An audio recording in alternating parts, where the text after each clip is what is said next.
Hey everybody, it's Andy aka Max Rider. We're back with another episode of Doki Doki Literature Club. So, we are still reading poems. We will go for Yuri next. Let's see what you've written for today. Well done, DDK. Your skills are already improving. Really? Thanks, Yuri. Coming from you, that means a lot. Huh? It's nothing. I'm just happy to help inspire fellow writers. She cannot take a compliment to save her life. I know you're new to this, so don't worry too much if it seems like you can't get your poem to feel perfect. You don't need it to be afraid to be a little more daring. Oh, you don't need to be afraid to be a little more daring. Metaphors can go a long way. Don't feel like you need to work your brain. Don't feel like you need to work your brain like turning a bunch of gears. Try letting your mind wander through your feelings and write down the things you see and hear. That's one way to truly enable your reader to see into your mind. It's a very intimate exercise. I see. That's a certainly interesting technique. Thanks for sharing. I have, well, an example of that if you'd like to read it. Of course. Is this the poem you wrote for today? Yuri nods and timidly hands me her poem. The Raccoon. It happened in the dead of night while I was slicing bread for a guilty snack. My attention was caught by the scuttering of a raccoon outside my window. That was, I believe, the first... Slicing bread? That was, I believe, the first time I noticed my strange tendencies as an unordinary human. I gave the raccoon a piece of bread, my subconscious, well aware of the consequences, well aware that a raccoon that is fed will always come back for more. The enticing beauty of my cutting knife was the symptom, the bread, my hungry curiosity, the raccoon, an urge.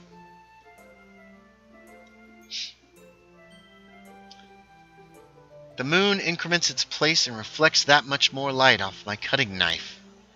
A lot about this knife. The very same light that glitters in the eyes of my raccoon friend. I slice the bread, fresh and soft. The raccoon becomes excited. Or perhaps I'm merely projecting my emotions into the newly satisfied animal. The raccoon has taken to following me. You could say that we've gotten quite used to each other. The raccoon becomes hungry more and more frequently, so my bread is always handy.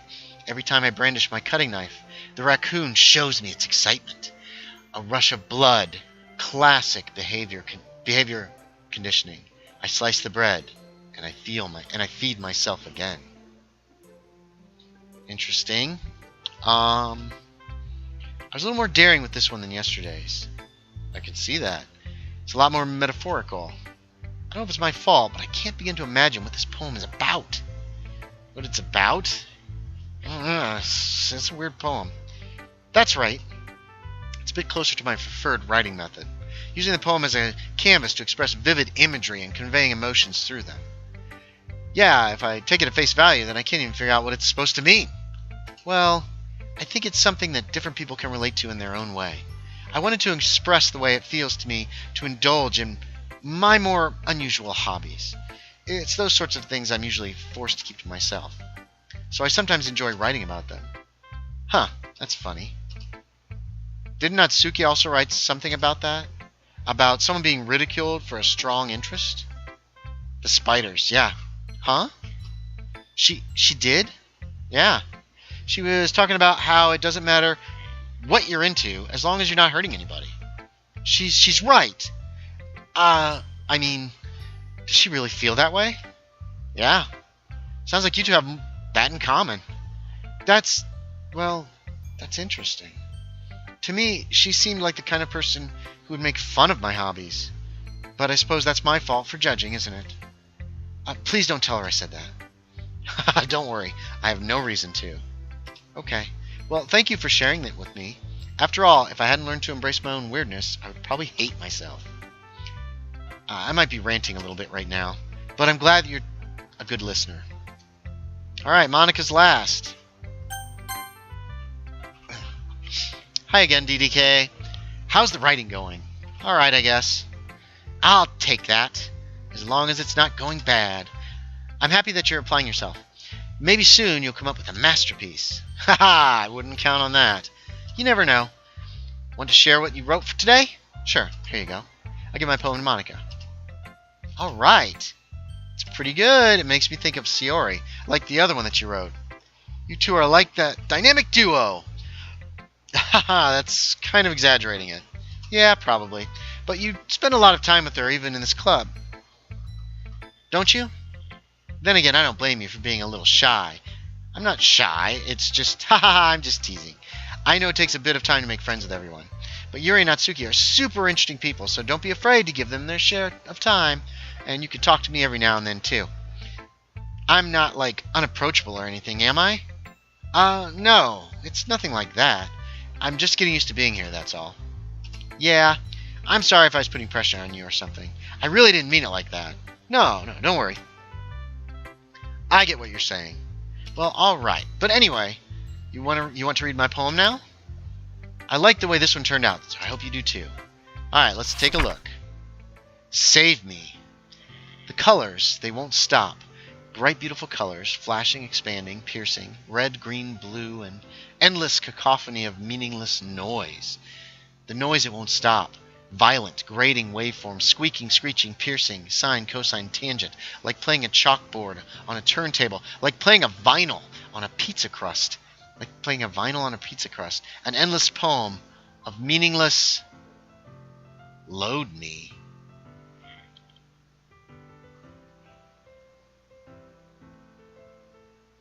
Very beautiful colors. An endless poem of meaningless... Load me. Wait a minute, do these girls know that they're in a dating sim?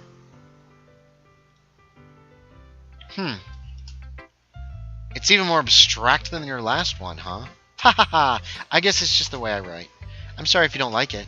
No, I never said that. It's just kind of thing I've never really seen before, I guess. I kind of like playing with my space on the paper. Load me? What is that? Choosing where and how to space your words can totally change the mood of the poem. It's almost like magic. The way I write the lines really short makes it feel like they're trying to speak over the noise. I see.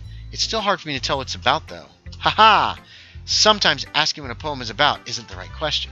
A poem can be as abstract as a physical expression of a feeling, or a conversation with the reader. So putting it that way, not every poem is about something. Anyway, here's Monika's writing tip for the day. Sometimes you'll find yourself facing a difficult decision. When that happens, don't forget to save your game.